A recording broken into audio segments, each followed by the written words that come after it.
El Ford Escape de 2009. Este tren gemelo con transmisión automática y un motor de 6 cilindros y 3 litros.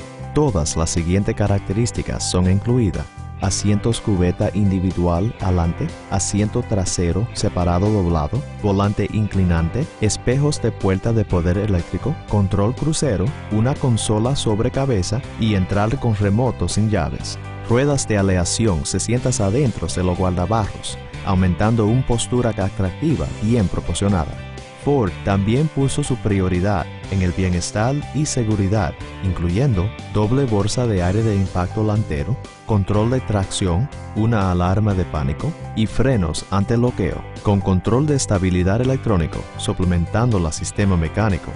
Usted mantendrá control preciso de la carretera. El historial de Carfax indica un solo dueño. Ven hoy a ver este vehículo para usted mismo. Llámenos ahora para hacer una cita para probar el vehículo.